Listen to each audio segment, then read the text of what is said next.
Hello, what's up mga kautang? Welcome back dito sa aking channel. No? So this is Clarice, ang inyong number 1 palautang. So sa video na to mga kautang na pag-uusapan natin or kukumustahin natin kung okay pa ba yung interest dito sa utangan na ito. Kasi balita ko mga kautang, itong utangan na ito ay 14 days sa unang hiram. No, hindi 7 days, 14 days sa unang hiram at mababa lang yung interest dito.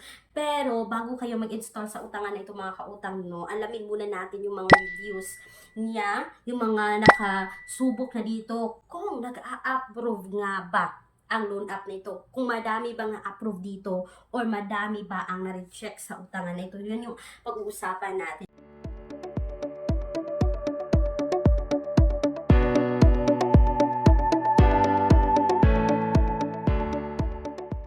So bago tayo magsimula mga kautang, kung kayo po ay employed or self-employed at gusto niyo mag-apply sa bangko, no? They offer minimum of 20,000, maximum of 2 million pesos. And please take note mga kautang that all applications submitted is subject for bank approval. So eto na, pag-uusapan na natin ngayon si Happy Cash as a Happy Loan. 'Di ba? Nakaka-happy yung pagbasa mo pa lang ng pangalan niya, no? Happy Cash SC and Happy Loan. So, sana ay masiyahan tayo sa utangan na ito ngayon, no? So, sa Google Play Store, mga kautang, meron siyang 4.7 star at 12,000 reviews. So, mataas-taas naman yung ratings niya sa Google Play Store, no? Kaya, ngayon, nagbabasa ako ng mga reviews niya. So, hindi ko na i-share sa inyo, mga kautang, hindi na tayo gagawa pa ng tutorial on how to apply this utangan, but didiretso na tayo sa kanyang interest. So mga kautang, ito yung sabi ng isang commenter. After completing the details being asked, it says it all will take a minute or 3 minutes to get the result, but the loading process just stopped loading at 95%. Then fished for a positive review. What's the sense of giving a positive review if you're not even getting any with the process clueless if you get a positive result or not? So, ibig sabihin mga kautang, no, bisayain.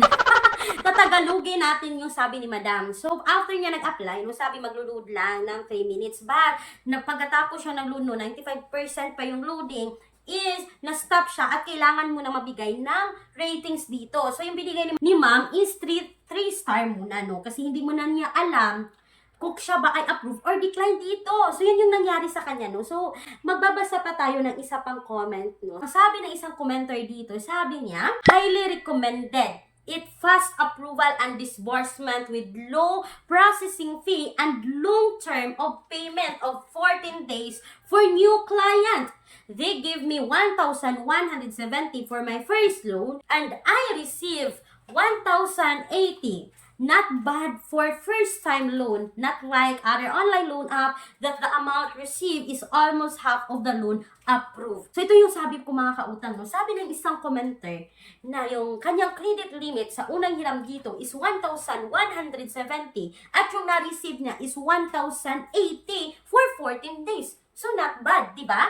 Pero ito pa mga kautang, nagkalkal pa ako kasi hindi pa ako kontento, no? So, ito pa yung sabi mga kautang, no?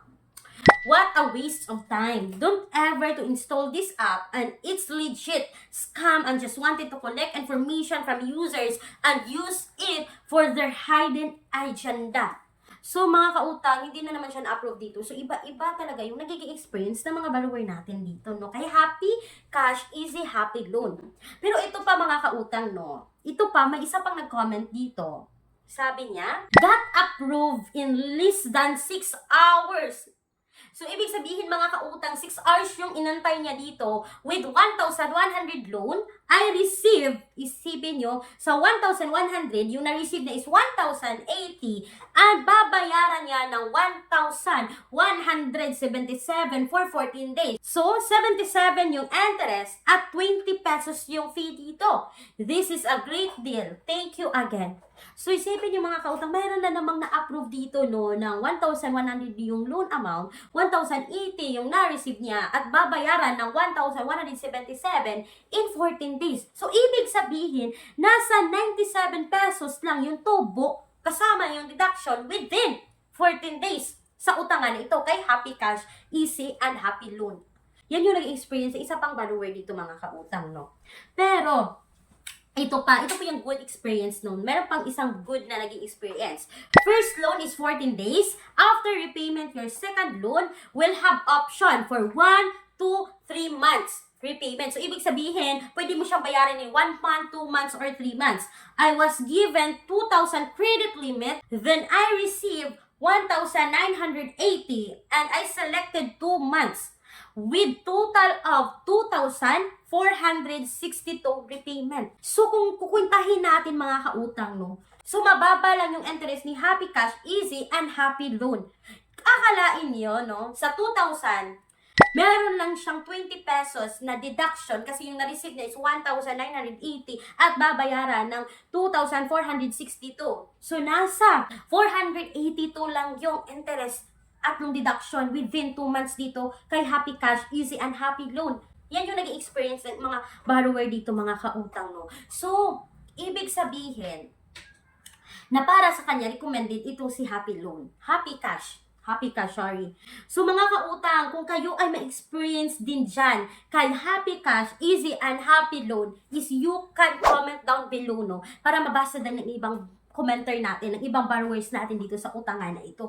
Para sa akin, mga kautang, kung ganito talaga yung interest niya, I recommended ang loan app na ito. Masasabi kong recommended compared to the other online loan app. Diba? Pero may nagsasabi naman dito mga kautang na hanggang 95% lang yung application nila nag-e-error na. Diba? Wala silang nakita kung sila ba approve or decline dito. So, yan yung isa-isip natin mga kautang, no, na kapag online transaction kasi, minsan nag-e-error. Kasi online transaction naman lahat, di ba? Yung mga utangan online. So, ang daming ma-approve, ang dami ding ma-reject. Hindi talaga natin pari-pariha, hindi talaga magkapareha yung ating naging experience sa utangan na ito. So, mga kautang, para sa akin, nasa sa inyong mga kamay ang desisyon sa pag-utang dito kay Happy Cash, Easy, and Happy Loan. Basta napag-usapan lang natin yung interest niya dito. Pero hindi ibig sabihin mga kautang mo na subukan niyo ang utangan ito. Kulang ang budget. Ang mahal ng mga bilihin. No problem. May solusyon tayo. Gamit ang isang valid ID, makakautang ka na sa loob ng 10 minutes o mas mabilis pa. Mag-apply ng loan kahit anong oras. Kahit gabi o kahit weekends or holiday. Maaaring i-check ang pinned comment sa video na ito, bisitahin ang link at mag-apply na. So, speaking of mga other alternatives online loan app, no, ilalagay ko po yung link sa description box at sa pen comment section ng video na ito. So, once again mga kautang, that's all for today's video. This is Clarice, ang inyong #1 pala utang. Dahil utang is life. Bye, bye, bye!